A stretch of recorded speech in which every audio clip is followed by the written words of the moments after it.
morning. I'm Mark Barnes, one of the minister of congregational care here at Bethany for our morning devotion. Yesterday, Mitch was in front of the blessing box outside of the church and talked about being a blessing. So this is kind of blessing part 2. We're in the parting, and Debbie and I, who's filming this for me, parting room. Claire, I hope I said that right. Claire's the latest head of all this.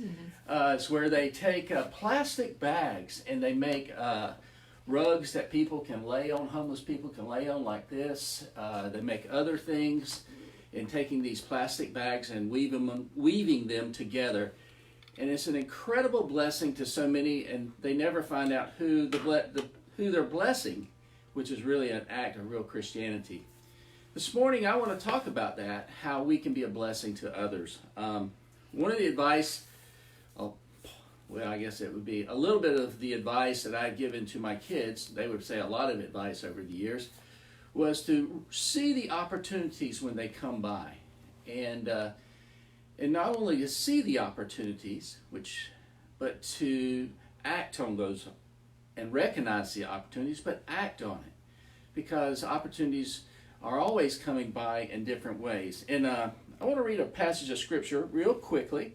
It's out of Colossians, the 4th chapter, the 5th and 6th verse. It says, "Be wise in the way you act towards outsiders. Make the most of every opportunity."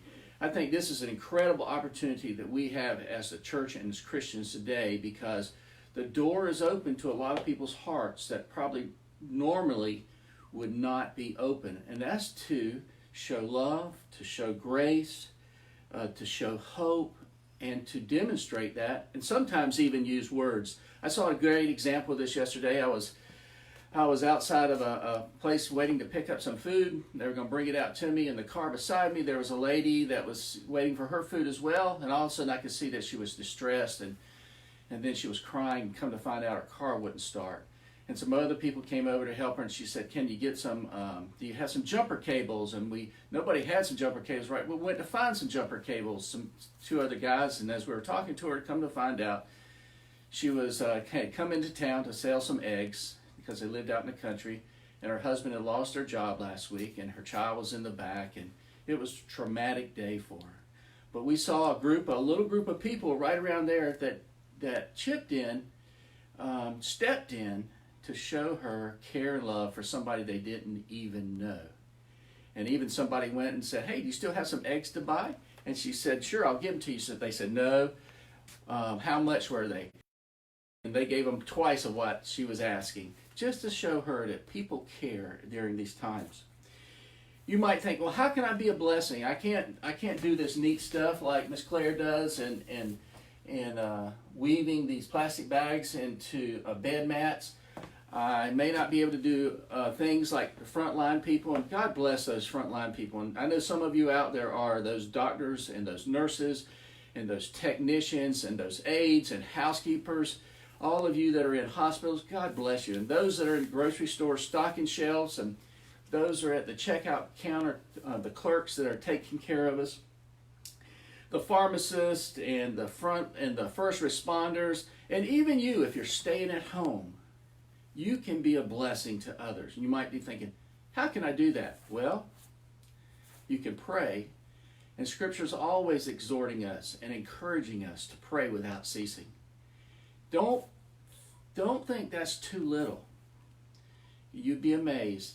You know, it flies higher than the eagle flies, and it moves the hand that moves the world when we're petitioning God on behalf of somebody or something. And I want to tell you, He can still use you. He's giving you the opportunity right now to be used by Him.